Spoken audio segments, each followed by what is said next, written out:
Welcome to Mind Pilot. This is Dr. Jana Sharps. Today we're going to talk about communication.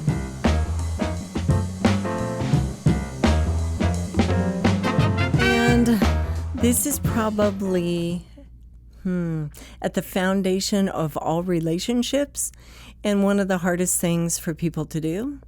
And something that most people don't take into account is that most of us are going to communicate differently at work than we communicate at home. Now, that's true for me as a psychologist, right? If my husband says something and I say, well, how does that make you feel? He's going to say, why are you talking to me like that? But I have a pretty mellow job in general. However, if you're a first responder, your communication is very different than your significant others or your spouses. And so I don't think most people take that step back to think about that.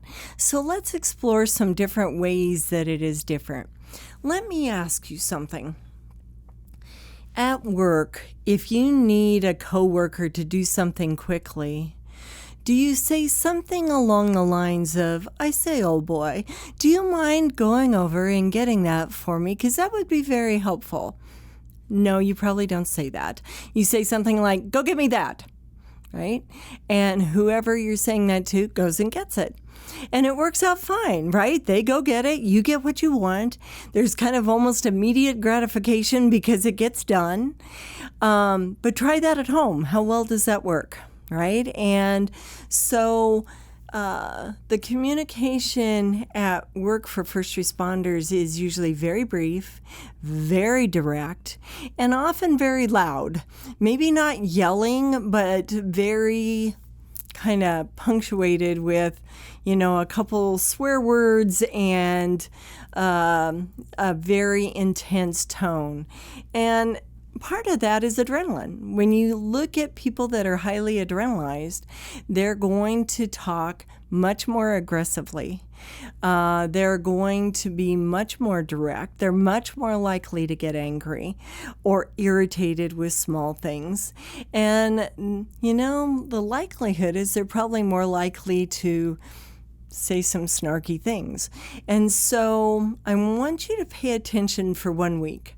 Go to work and just pay attention to how you're saying things and what you're saying to your coworkers.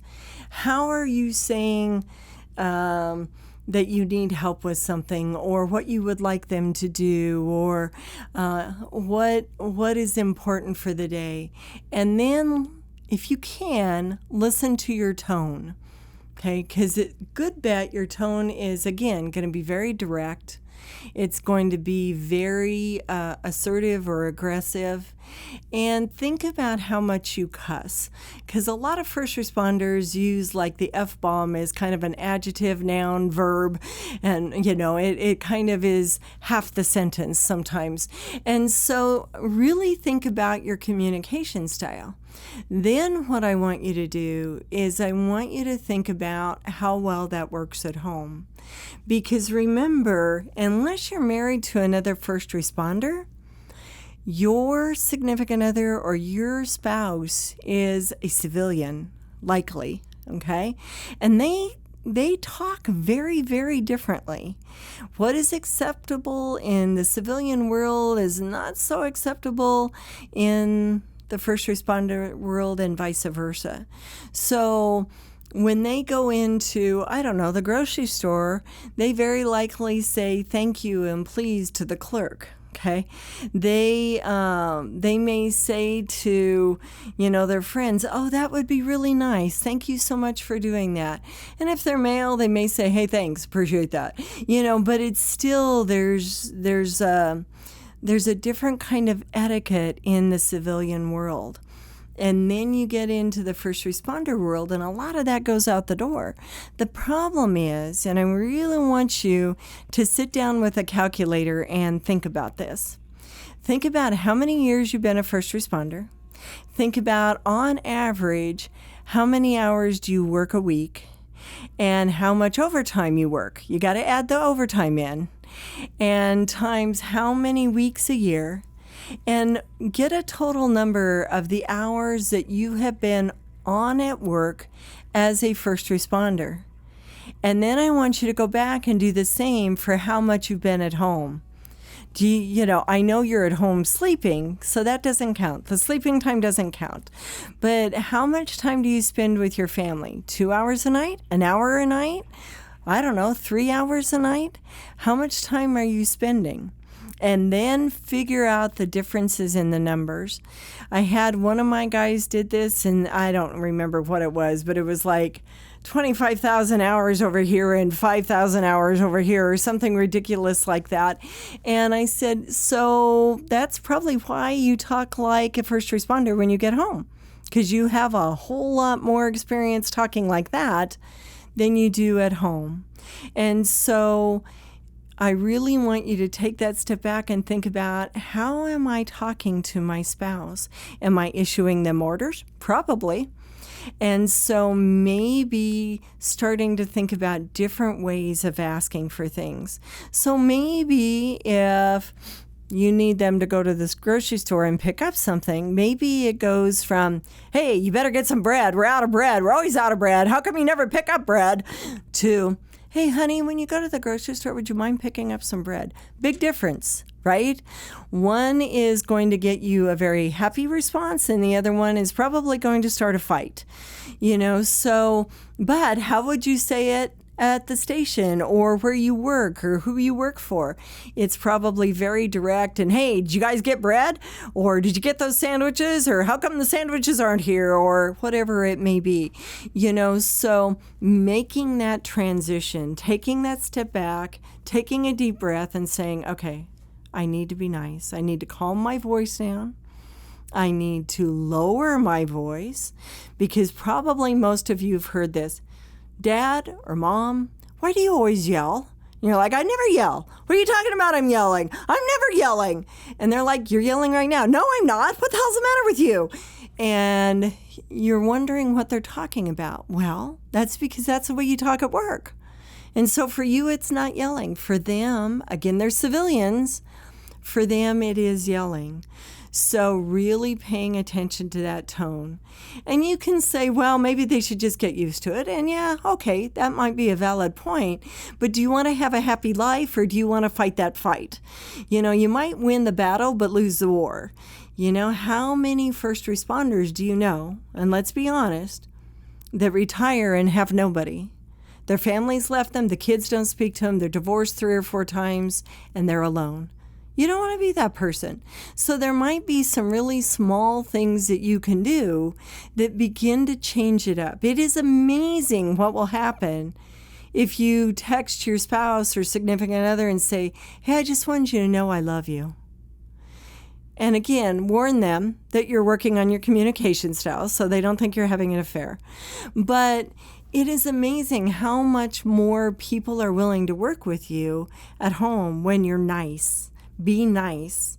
And the other caveat to that is, if you can't be nice, shut up. Okay, if you don't have anything nice to say, go walk the dog. Do not satisfy that burning desire to say something really sarcastic and snarky, because number one, that hurts people's feelings. Number two, they're not going to work with you as well if you do that. And number three, you're breaking down your marriage or your relationship with that person just a little bit more. Every kind of snarky comment, every kind of sarcastic comment, I don't know, it's like chipping away at that marital base or that relationship base. And pretty soon you don't have a relationship, or that person hates you, or they're very resentful of you, or they join in and they're sarcastic back, and both of you can't be in the same room at the same time. And I've seen a lot of couples like that. It's like they can't be within 5 feet of each other, or they start an argument. And that's what happens when people get too hurt over too long a period of time. So really think about, how can I say things more nicely? Because it's going to make your life so much better. And you know what? You deserve a happy life. You deserve happy relationships. You deserve to wake up in the morning and feel good. And with a few small changes in life, most people can get there. But there's some things you probably want to do, and one of them is be nice, because you know what? People will be much more likely to be nice back. Now, I understand that doesn't always work in your job. I understand that. I'm talking about home life. I'm talking about with your children.